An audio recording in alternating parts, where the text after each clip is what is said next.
इस वीडियो में हम 4 सोल्ड एग्जाम्पल करेंगे जो रोटेशन और वाइब्रेशन स्पेक्ट्रा से रिलेटेड है। इनमें से पहले 3 रोटेशन स्पेक्ट्रा से रिलेटेड हैं और लास्ट वाला वाइब्रेशन स्पेक्ट्रा से है। तो सबसे पहले एग्जाम्पल में हम करेंगे कि बॉन्ड लेंथ कैसे फाइंड करेंगे, तो पूरा जो स्टेप्स हैं वो हम एक्सप्लेन करेंगे। दूसरे एग्जाम्पल में हम उन्हीं स्टेप्स को फॉलो करते हुए एक मॉलिक्यूल के लिए बॉन्ड लेंथ की कैलकुलेशन करेंगे। उसके बाद थर्ड एग्जाम्पल में हम किसी मॉलिक्यूल के लिए रोटेशनल कांस्टेंट निकालेंगे। और यहाँ फोर्थ एग्जाम्पल में वाइब्रेशन स्पेक्ट्रा से रिलेटेड है कि मॉलिक्यूल का फोर्स कांस्टेंट कैलकुलेट करेंगे। तो चलिए शुरू करते हैं। तो पहला एग्जाम्पल है explain how inter nuclear distance ये bond length is obtained for a diatomic molecule. मतलब एक डायटोमिक मॉलिक्यूल के लिए बॉन्ड लेंथ कैसे कैलकुलेट करेंगे। तो है क्या, जो डायटोमिक मॉलिक्यूल है जब वो रोटेट करेगा तो उसका रोटेशन स्पेक्ट्रा आप ऑब्जर्व कर सकते हैं। रोटेशन स्पेक्ट्रा जो मिलेगा आपको मिलेगा इंफ्रारेड और या कह सकते हैं माइक्रोवेव रीजन में। और वहाँ जो मॉलिक्यूल है उसका हेटेरोन्यूक्लियर होना जरूरी है। तो अभी हमने जो रोटेशन स्पेक्ट्रा वाला वीडियो था उसमें देखा था कि जो वेव नंबर है उसे हम f से डिनोट कर रहे थे, जो कि j का फंक्शन था। तो ये था bj+1। b था रोटेशनल कांस्टेंट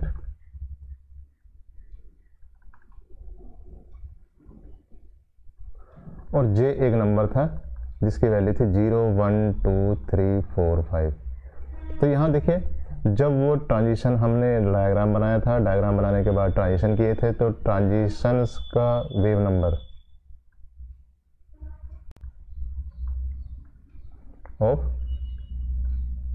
ट्रांजिशंस तो कहाँ से, क्योंकि सिलेक्शन रूल था डेल्टा जे इक्वल टू +-1, तो यहाँ एब्जॉर्प्शन वाले में जो वैल्यू थी वो जे से लेके j+1 में ट्रांजिशन था। तो जो वेव नंबर्स हमारे आ जाएंगे वो थे एफ j+1 -fj,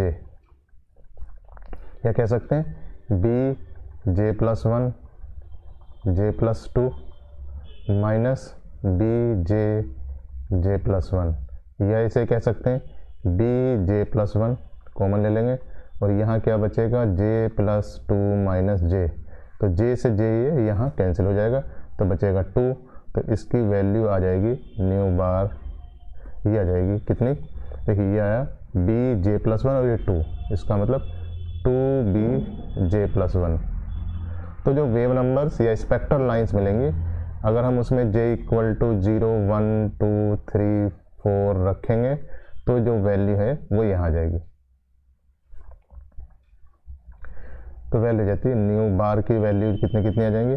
तो स्पेक्ट्रल लाइन के वेव नंबर्स आ जाएंगे 2b 4b 6b 8b, इस तरीके से। तो इन सबको हम देख सकते हैं कि इनका जो सेपरेशन है वो फिक्स्ड है, 2b है, तो इसे हम कह सकते हैं कॉमन सेपरेशन।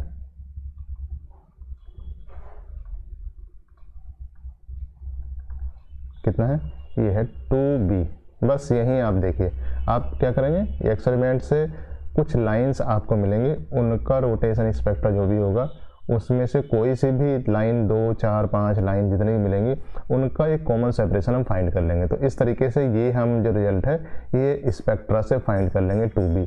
तो 2b अगर हमने फाइंड कर लिया है तो अब यहाँ देखते हैं b कितना था। जो रोटेशनल कांस्टेंट था b था हमारा h/8π² अब ये i क्या था, i था moment of inertia. Moment of inertia था μr² और म्यू था रिड्यूस मास, ये था m1 m2/m1 + m2। अब आपके पास ये जो क्वांटिटी है ये नोन है क्योंकि m1 m2 आपको पता होगा, इसका मतलब ये म्यू पता है, हमें चाहिए r, इसका मतलब हमें बाकी चीज़ें पता होनी चाहिए। देखिए ये हमने एक्सपेरिमेंट से निकाल लिया है, ये यूनिवर्सल कांस्टेंट है, पाई की वैल्यू भी पता है, c वेलोसिटी ऑफ लाइट है ये पता है। इसका मतलब हुआ कि हम इसे दोबारा से लिख देते हैं, क्या h/8π² μr² इक्वल टू कितना है b है, या हम इसे कह सकते हैं r² equal to h/8π² μ b × c। या आर की वैल्यू या बॉन्ड लेंथ की वैल्यू निकल जाएगी इस तरीके से कि h/8 pi square mu B into C. तो इस तरीके से हम क्या कर सकते हैं, जो बॉन्ड लेंथ है या इंटर न्यूक्लियर डिस्टेंस है उसकी वैल्यू हम कैलकुलेट कर सकते हैं।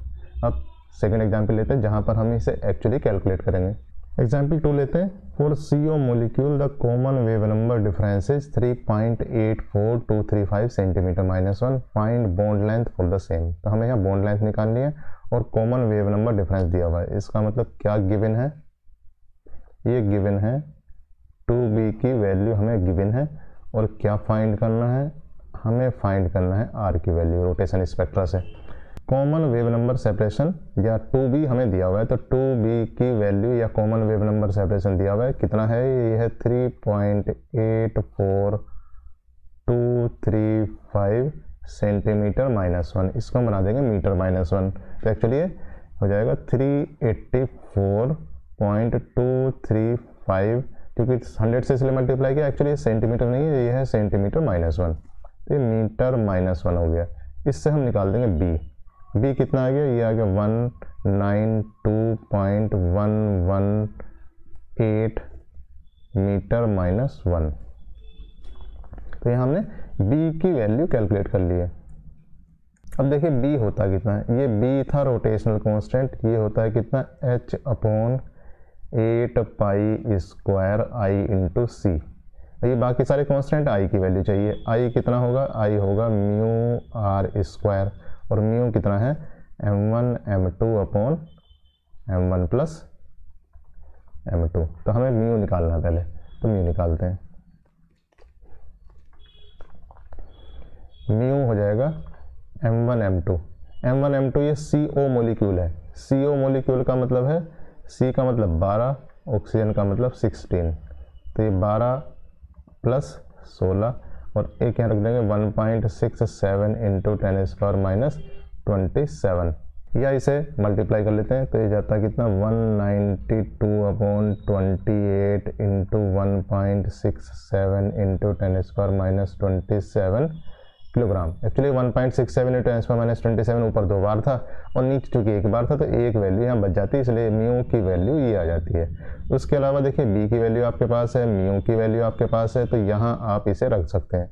अब हम क्या करेंगे, हम देखिए b को फिर से लिखते हैं, तो b अगर हम लिखेंगे तो ये हो जाएगा h/8 pi square mu r square into C. r square कितना है, ये आया h/8 pi square mu b into C, या r कितना आ गया, ये आ गया √h/8 pi square mu b into C. तो यहाँ r की वैल्यू जाती है, r आ जाता है आपका कितना h की वैल्यू रख देते हैं, ये आ गया 6.6 इंटू 10⁻34 8 पाई स्क्वायर का मतलब 3.14 का स्क्वायर। म्यू कितना है, यह है 192/28 इंटू 1.67 इंटू 10⁻⁻27। बी वैल्यू है अभी ऊपर कैलकुलेट करी थी 192.118 मीटर -1। सी है आपका 3 इंटू 10⁸ मीटर पर सेकेंड।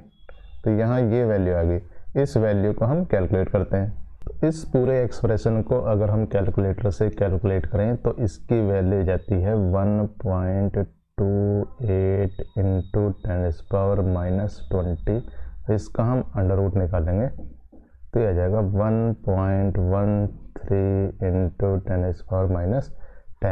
चूँकि सारे सिस्टम MKS में लगाया हुआ है सारी चीज़ें, इसका मतलब यहाँ पर वैल्यू हो जाएगी इतने मीटर, या कह सकते हैं 1.13 एंगस्ट्रॉम। उनके दोनों जो एटम हैं उनके बीच का सेपरेशन है, इसे हम कह सकते हैं कि ये क्या है, बॉन्ड लेंथ है। तो बॉन्ड लेंथ निकालने का यही तरीका है कि ये स्पेक्ट्रोस्कोपी से किसी भी डायटोमिक मॉलिक्यूल का बॉन्ड लेंथ आप निकाल सकते हैं, कैलकुलेट कर सकते हैं। अब थर्ड एग्जांपल लेते हैं। एग्जांपल थर्ड में है the internuclear distance of HCl molecule is 1.31 angstrom, find the rotational constant for HCl molecule. तो हमें निकालना है बी का एक्सप्रेशन है H/8π² I इंटू सी। आई क्या होता है, ये आई होता है μr² और म्यू की वैल्यू होती है डायटोमिक मोलिक्यूल के लिए reduce mass m1 m2 upon m1 plus m2। तो इसका मतलब सबसे पहले हमें म्यू ही निकालना है, क्योंकि HCl मोलिक्यूल है तो HCl मोलिक्यूल का मतलब 1 और 35.5। तो ये म्यू की वैल्यू यहाँ से आ जाएगी, कितनी आ जाएगी, ये आ जाएगी 1 इंटू 35.5 अपॉन 1 प्लस 35.5 1.67 इंटू 10⁻⁻27। ये आ जाएगी, इसकी वैल्यू कैलकुलेट करने आ जाएगी 1.556 इंटू 10⁻⁻27 किलोग्राम। ये क्या आया, ये इसका रिड्यूस मास आ गया।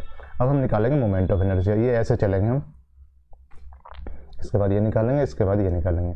तब हम निकालते हैं moment of inertia. Moment of inertia होता है μr²। आर की वैल्यू दी हुई है, आर दी हुई है कितना 1.31 एंगस्ट्रॉम। तो आर की वैल्यू चूंकि है दी हुई है, आर है 1.31 एंगस्ट्रॉम या इक्वल टू है 1.31 इंटू 10⁻⁻10 मीटर। तो म्यू की वैल्यू यहाँ लगा देते हैं 1.556 इंटू 10⁻⁻27।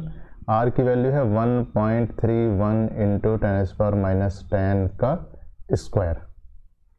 तो आई या मोमेंट ऑफ इनर्शिया आ जाता है 2.67 इंटू 10⁻⁻47, क्योंकि सारा एम केस में लगाया तो ये आ जाएगा किलोग्राम मीटर स्क्वायर। बस अब हम क्या करेंगे, अब हम बी की वैल्यू निकाल लेंगे। तो बी होता है कितना, ये ऊपर लिखा हुआ है बी इक्वल टू कितना H/8π² I इंटू सी। तो H की वैल्यू है 6.6 इंटू 10⁻⁻34 8 π² 3.14 का स्क्वायर इंटू I 2.67 इंटू 10⁻⁻47, सी है 3 इंटू 10⁸8। इसे अगर कैलकुलेट करेंगे तो इसकी वैल्यू हो जाएगी 1049। अब इसकी यूनिट है, या तो ये सारी चीज़ें लिखें और यूनिट लिखें, लेकिन आप देखिए यहाँ पर जो आपका वेव नंबर था FJ वो था BJ+1। अब देखिए यहाँ पर जो ये वेव नंबर है इसकी यूनिट है मीटर-1, और यहाँ जो ये क्वांटिटी है JJ+1 ये एक्चुअली नंबर है, डायमेंशनलेस क्वांटिटी है। इसका मतलब B की यूनिट वही होगी जो FJ की यूनिट है। इसका मतलब यहाँ पर जो यूनिट आ जाती है ये आ जाती है मीटर-1। तो जो रोटेशनल कांस्टेंट है उसकी वैल्यू आती है 1049 मीटर-1। अब हम फोर्थ एंड लास्ट एग्जाम्पल करते हैं।